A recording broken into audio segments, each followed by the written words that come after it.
एक ऐसी प्रदर्शनी, एक ऐसा एग्जीबिशन जो नौवीं पातशाही साहिब श्री गुरु तेग बहादुर जी को समर्पित है और आज खास तौर पर क्योंकि 350 साल उनकी शहादत के और उन्हें याद किया जा रहा है, इस शहादत को याद किया जा रहा है, तो इस खास एग्जीबिशन का आज ही उद्घाटन जो है वो मुख्यमंत्री पंजाब भगवंत सिंह मान ने किया है। और इस खास एग्जीबिशन में उनके जीवन काल के हर पहलू को, हर तस्वीर को, हर पल को आप एक बार फिर से जी सकते हैं, अगर मैं कहूँ तो शायद ये गलत नहीं होगा। और तकनीक का एक बेहतरीन इस्तेमाल यहाँ पर किया गया है। सबसे पहले आपको पूरी एग्जीबिशन में ये जो मॉडल्स हैं ये मैं दिखा दूँ, 4 मॉडल्स हैं जो लगाए गए हैं। पहला मॉडल जो गुरु साहब, क्योंकि न सिर्फ अध्यात्म बल्कि वो हर कला में संपूर्ण थे, संपन्न थे, तो ये जो है उनकी शस्त्र विद्या को दर्शाते हुए घोड़ा और उनके तीर कमान जो है वो आप देखेंगे। मक्खन शाह लुबाना जी का बेड़ा आपको दूसरे नंबर पर नजर आ जाएगा। उसके बाद भाई दयाला सिंह जी की जो शहादत हुई, जब उबलते हुए खौलते हुए तेल में जो है वो उन्हें शहादत जो है वो दी गई। और उसके बाद जो है वो चौथा मॉडल है जो लखी शाह लुबाना जी का घर है, जहाँ पर जो धड़ था गुरु साहब का, अंतिम संस्कार उसका किया गया। तो ये 4 मॉडल्स हैं और आज भी ये गुरुद्वारा साहब रकाबगंज साहब जो दिल्ली में स्थित हैं वही स्थान है जहाँ पर उनके धड़ को जो है वो अंतिम संस्कार जो है उसका किया गया। और इसी तरीके से यहाँ पर जो है तमाम इंस्टॉलेशंस आप देख रहे हैं, इसका भी टूर आपको कराएंगे और आपको बताएंगे कि किस तरीके से जन्म से लेकर उनका शहादत तक का पूरा जीवन काल जो है वो बीता है, जो रहा है। तो हम इस एग्जीबिशन का एक टूर आपको करवा देते हैं। अगर आप न्यूज़ नेशन के माध्यम से श्री अनंतपुर साहब के दर्शन कर रहे हैं इस वक्त और यहाँ नहीं पहुँच पाए हैं इन पर्सन, तो ये मौका हमारे लिए बहुत ही सौभाग्य का है कि हम न सिर्फ इस ऐतिहासिक धरती पर आज मौजूद हैं बल्कि उन तमाम इंतजामात को, उन तमाम ख़ास जो आयोजन किए जा रहे हैं इस 350 साल शहादत को याद करते हुए, उसको देख रहे हैं। इस वक्त भाई भूपिंदर जी हमारे साथ हैं जो सेवादार भी हैं और इस पूरी एग्जीबिशन को न सिर्फ हम एक टूर कराएंगे बल्कि आप तक भी वो तमाम शिक्षाएं पहुंचाएंगे जो गुरु साहब के जीवन काल की रही हैं। तो हम कहां से शुरुआत कर सकते हैं? हाँ जी, हम गुरु तेग बहादुर साहब के बचपन से शुरू करते हैं जी। गुरु तेग बहादुर साहब के बचपन का नाम त्यागमल था। उन्होंने अपने पिता गुरु हरगोबिंद साहब जो 6वें गुरु थे, वो खुद भी मीरी पीरी के स्थापक रहे हैं। उन्होंने उनसे शस्त्र विद्या सीखी, घुड़सवारी सीखी, मार्शल आर्ट सब कुछ सीखा उन्होंने। तो यहाँ पे उनके जीवन से संबंधित उनके कुछ तस्वीरें बनाई गई हैं जी। ये गुरु हरगोबिंद जी का यहाँ पे चित्र बनाया गया जहाँ पे बौली साहब, गोविंदवाल साहब गुरु साहब ने, ये जो उनकी जब गुरु साहब बैठा करते थे, ये वो तस्वीर है जी। ये है जी 1 अप्रैल 1621 को अमृतसर की जो पवित्र धरती है, गुरु हरगोबिंद साहब का जन्म हुआ, तो वो है ये। आगे है जी बाबा बुड्ढा जी, जो हम बहुत मान है इनका सिख धर्म में, तो ये उन्होंने उनसे भी शिक्षा ली है।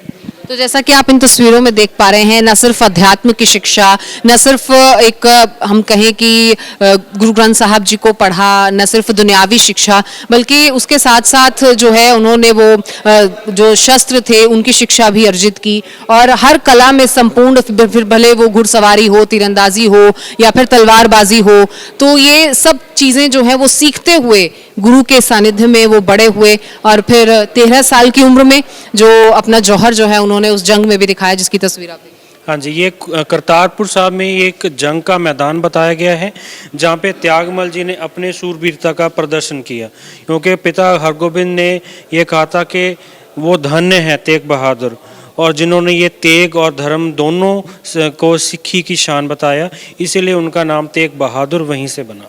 ये जो तस्वीर है ये अपने आप में बहुत अहम हो जाती है क्योंकि 9वीं पातशाही जो कि त्यागमल जिनका नाम हुआ और जब इस युद्ध में उन्होंने फतेह हासिल की, इसके बाद ही गुरु साहब ने जो 6वीं पातशाही थे उन्होंने उन्हें गुरु तेग बहादुर का जो है वो टाइटल दिया और उसके बाद ही वो गुरु तेग बहादुर जी कहलाए। और ये उनके शादी की जी बिल्कुल जी, ये माता गुजरी जी जो उनके पत्नी थे, ये गुरु साहब का शादी बताई गई कि गुरु साहब ने गृहस्थ जीवन भी उन्होंने अपनाया। तो गृहस्थ में रहकर ही भक्ति जो है वो पूर्ण हो सकती है। इसके लिए आपको किसी वैराग्य या जीवन को त्याग देने की ज़रूरत नहीं है। आपको अपनी जो सांसारिक जिम्मेदारियां हैं उन्हें निभाते हुए आगे अध्यात्म की तरफ जो है वो बढ़ना है। ये भी गुरु साहब ने अपने जीवन में रहते हुए ही शिक्षा, जीवंत शिक्षा, जिस पर आज भी कायम दायम है, सिखी भी और गुरसिख भी। ये जी वो तस्वीर है जहाँ पे बाबा गुरु तेग बहादुर जी ने बकाला जो नगरी गुरु साहब ने, जहाँ से गुरु साहब मिले थे, तो वो गुरु साहब ने बहुत लंबा समय यहाँ पे निवास किया था। जो अगली वाली है, ये जो गुरु तेग बहादुर जी ने परमात्मा का सिमरन करते बकाला नगर को बहुत पवित्र किया, क्योंकि बहुत साल उन्होंने अपना यहाँ पे बिताया। तो ये वो गुरुद्वारा साहब सुशोभित बताया गया। ये सब अमृतसर में है। बिल्कुल।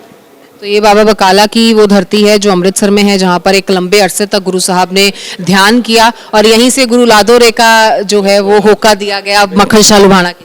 जी, मक्खन शाह लुबाना जी ने पहले 500 मोहरों को उन्होंने प्रण लिया कि गुरु साहब को दान करेंगे, लेकिन जैसे ही वो बाबा बकाला पहुंचे बहुत सारे बेगधारी बैठे, तो गुरु साहब उन्होंने जब 500 मोहरें, जब गुरु साहब ने 5 मोहरें मक्खन शाह लुबाना जी उनको दी, तो गुरु साहब ने बाकी की मांगी कि मैंने तो तेरा बेड़ा पार किया है, बाकी की कहाँ पे। तो वहीं से गुरु लादो करते हुए। बिल्कुल। तो जब गुरु साहब प्रकट हुए वो तस्वीर आपको दिखाते हैं। यहाँ पर जो है 8वीं पातशाही गुरु हरकृष्ण राय जी जब अंतिम समय था, उस दौरान संगतों को जब जाते हुए उन्होंने 2 ही वचन जो है वो कहे, बाबा बकाले। तो बाबा बकाले का उन्होंने बताते हुए जब संगतों से अंतिम विदाई ली, तो उसके बाद की ये तस्वीर है जिसका जिक्र अभी भाई भूपिंदर जी भी हमारे साथ जो मौजूद हैं वो कर रहे थे कि मक्खन शाह लुबाने का बेड़ा जो है, जब उनकी जो कश्ती है वो समंदर में डगमगाने लगी, तो उन्होंने गुरु साहब का जो है वो सानिध्य प्राप्त किया, गुरु साहब की शरण में और निरंकार रूप में ही उनसे अरदास भी की और फिर 500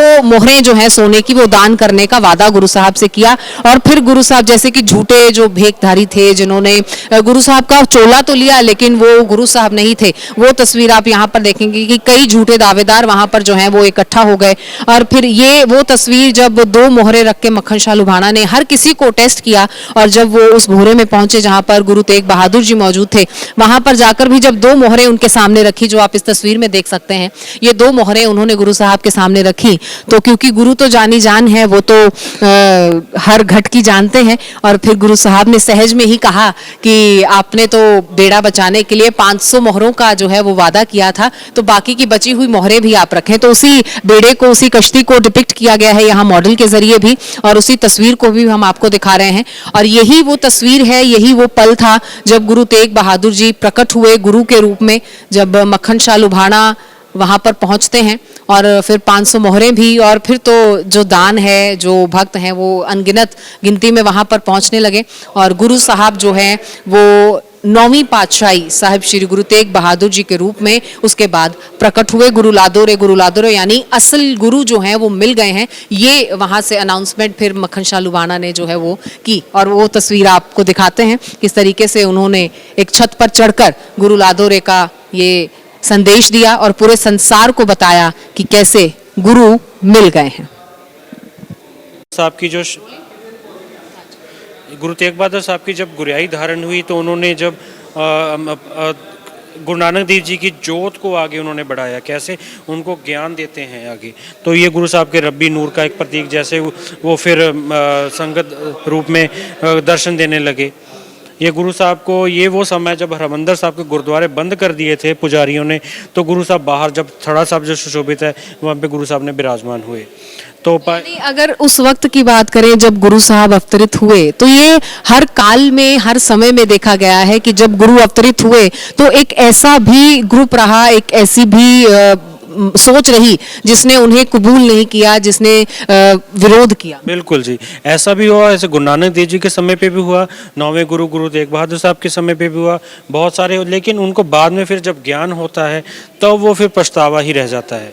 तो ये वो कुछ ग्रुप ऐसा है, हर समय पे हो रहा ही है। पूरा जो आप देख रहे हैं ये डिपिक्शन उस वक्त का है जब उन्होंने यात्राएं की, और ऐसी एक यात्रा पर वो थे जब घर में बाल रूप में 10म पिता शायद श्री गुरु गोविंद सिंह जी का प्रकाश हुआ 1666 ईस्वी में। तो यहाँ पर बाबा गुरु गोविंद सिंह जी का प्रकाश हुआ और इस दौरान भी 9वीं पातशाही जो है वो यात्रा पर ही थे। बिल्कुल, जो गुरु तेग बहादुर जी उस टाइम पे ढाका की यात्रा पे थे, जब उनके सपुत्र गोविंद राय उनका नाम था, तो उनका जन्म हुआ पटना साहब बिहार में जो है। तो वो ये तस्वीर उनको बता रही है। और पटना साहब से भी खास तौर पर जो है वो नगर कीर्तन यहाँ पर पहुँचे हैं। तो जो स्थान जो हैं, पावन स्थान जो ऐतिहासिक तौर पर, आध्यात्मिक तौर पर गुरु साहब से जुड़े हुए हैं, निराकार स्वरूप से जुड़े हुए हैं, वो तमाम स्थानों से संगतें जो है वो नगर कीर्तन के रूप में यहाँ पर पहुँची हैं। और फिर ये वही पटना साहब में अगर आप जाते हैं तो तख्त श्री पटना साहब के दर्शन आप करते हैं, वही गुरुद्वारा साहब यहाँ पर सुशोभित है, जहाँ पर बाल लीलाएं भी की और जन्म भी हुआ। बिल्कुल जी, ये बाल गोविंद राय जी का वो प्रकाश स्थान है पटना साहब, हरमंदर जी पटना साहब बोलते हैं इसको, जहाँ पे उनका जन्म हुआ। ये आगे वो असम की जो धरती जहाँ पे जंग के बदले में गुरु राजा राम जो थे उन्होंने गुरु जी के चरणों का सहारा लिया था, तो वो ये समा बताया गया है। आगे औरंगज़ेब ने बहुत सारे तशद्दुद किए, बहुत सारे संगत पे, तो ये वो बताया गया जी। उनके मंदिर ढा दिए थे, ग्रंथ साड़ दिए थे, और दास बहुत उन्होंने गुरु साहब को की, लेकिन हिंदुस्तान में एक ऐसी हवा चली जब बहुत खौफनाक और खूनी मंजर चला। आगे औरंगज़ेब ने जुल्म किए कश्मीरी पंडितों पे, तो ये वो समा बताया गया जब कश्मीरी पंडित आए कृपा राम जी से, जो आगे उन्होंने लीड किया उनको, तब वो गुरु साहब के पास आते हैं और अपना धर्म बचाने की गुरु साहब के पास गुहार लगाई इन्होंने। तो फिर आगे जाके गुरु साहब ने अपने गोविंद राय सपुत्र से प्रेरणा लेके दिल्ली में जाके उन्होंने कूच किया, तब गुरु साहब ने अपना आप कुर्बान कर दिया उनको। तो वही ये कृपाराम पंडित कृपाराम दत्त जी हैं, जिनकी अगुवाई में कश्मीरी पंडितों का जो पूरा जत्था है वो यहाँ पर पहुंचा, उन्होंने गुरु साहब की शरण ली, और इन्हीं से जब गुरु साहब ने अपनी कुर्बानी दी, शहादत दी, तो वो इतना प्रेरित हुए सिख धर्म से कि यही कृपाराम दत्त जो है वो कृपा सिंह के रूप में उन्होंने बाद में जो है वो सिक्खी को अपनाया, और सिख धर्म में वो है जो न सिर्फ सिक्खी को अपनाया बल्कि गुरु साहब की शिक्षाओं को भी अपने जीवन में अपनाते हुए। जी, ये वही जो कृपा राम जी हैं, ये जो उन्होंने बाद में फिर कृपा सिंह बने और चमकौर साहब की जंग में भी वो शहीद हुए। ये कश्मीरी पंडितों के गुरु साहब ने फरियाद की धर्म बचाने के लिए, और हिंद की चादर गुरु साहब को बोलते हैं हम, उन्होंने फिर अपना आप कुर्बान करके दिल्ली की तरफ वो चले गए। उनके साथ फिर 3 सिख गए थे, भाई मतीदास, सतीदास और भाई दयाला जी। तो आगे गुरु साहब का वो समा है जब 3 सिखों ने अपना धर्म ना छोड़ते हुए गुरु साहब के लिए अपना आप कुर्बान कर दिया। ये वही, अगर इसे कोठरी पर आप ध्यान दें तो ये वही कोठरी है जब दिल्ली में गुरु साहब ने एक ऐसी लीला रची, और वो औरंगज़ेब की कैद में थे। असल में तो मानवता का उद्धार करना था, मानवता को, इंसानियत को वो शिक्षा देनी थी कि कैसे हर द्वी का जो भाव है उसे दरकिनार करते हुए हर मानव को अपना मानना है। तो ये वही भौरा है जहाँ पर वो अगर कैप्ट थे, लेकिन फिर भी लगातार जो है वो निरंकार का वाहिगुरु का जाप। बिल्कुल जी, ये भाई जो 3 सिख मैंने आपको बताया, उनके सामने गुरु साहब के सामने उनको टॉर्चर किया गया, उनको तशद्दुद की गई ताकि वो गुरु साहब डोल जाएं, लेकिन गुरु साहब तो गुरु साहब ही थे, वो तो परमात्मा के रूप थे, तो उन्होंने अपना आप कुर्बान नहीं किया। तो सिख धर्म बचाने के लिए उनके सिखों ने अपना आप कुर्बान करने का ही सोचा। ये आप तस्वीर देख रहे हैं, ये भाई मतीदास जी की तस्वीर है जिन्हें जिंदा आरे से चीर दिया गया था। ये वही 3 सिख हैं जिनके बारे में अगर गुरु साहब को किया जाता है, उनकी शहादत को किया जाता है, तो इन 3 सिंहों को भी छोड़ा नहीं जाता है, इनका भी नाम साथ ही साथ गुरु के लिया जाता है, क्योंकि फिर वही बात कि अगर भक्त भगवान से पूर्ण होते हैं तो भगवान भी भक्त से पूर्ण होते हैं। भाई दयाला सिंह जी, जिन्हें उबलते हुए पानी में जो है वो शहादत दी गई थी, और उसके बाद भाई सतीदास जी, जिन्हें जिंदा जला दिया गया था, उनके शरीर के इर्द गिर्द कॉटन रुई को बांधकर और उस रुई को जला दिया गया था।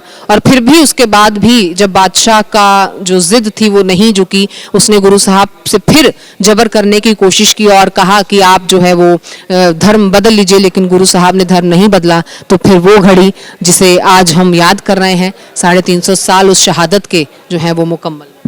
जी, ये वो आगे तस्वीर है जहाँ पे गुरु तेग बहादुर जी अडोल बैठे हैं, अपना धर्म नहीं छोड़ा उन्होंने। जैसे ही शीश धड़ से अलग हुआ तो दिल्ली का पूरा जो माहौल था बहुत लाल सुर्ख हो गया, और भाई जैता जी ने, भाई जीवन सिंह जैता जी, गुरु साहब तेग बहादुर जी का जो पवित्र शीश था वो दिल्ली से उठाया उन्होंने। तो दिल्ली के रास्ते अनंतपुर साहब पहुँचे, तो यहाँ पे शीशगंज गुरुद्वारा जो सुशोभित है, उन्होंने गोविंद राय जी को, उनके बच्चे को, सपुत्र को शीश सौंपा, और उनको यहीं से रंगरेटे गुरु के बेटे का आशीर्वाद भी दिया। तो यहाँ पे उनके शीश का संस्कार किया जाता है। तो यहाँ पर जो है उनका शीश जो है वो लेकर पहुँचे दिल्ली से भाई जैता जी, और दिल्ली में उधर क्या हो रहा था वो भी आपको बताते हैं, जहाँ लक्खी शाह लुबाना जी मौजूद थे, और गुरु साहब का जो धड़ था उसे वो अपने घर में ले गए और अपने पूरे घर को उन्होंने आग लगा दी। और इसी तरीके से गुरु साहब का अंतिम संस्कार जो है वो यहाँ पर लखीशाह लुभाना जी ने किया।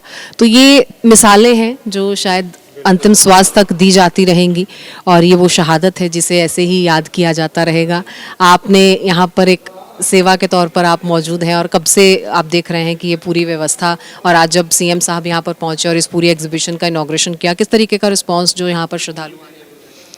एक्चुअली ये जो सीएम साहब ऑनरेबल भगवंत मान जी ने ये जो उपराला किया है, एग्जीबिशन हॉल का इनॉग्रेशन किया, ये बहुत ही अच्छा उन्होंने ये उपराला किया। तो संगत को छोटा गुरु साहब के बारे में एक ब्रीफ जो उनके जीवन में जो जो हुआ है, जो अच्छा उनको इन्फॉर्मेशन मिलती है यहाँ पे, ये बहुत ही सीएम साहब का हम धन्यवाद करते हैं।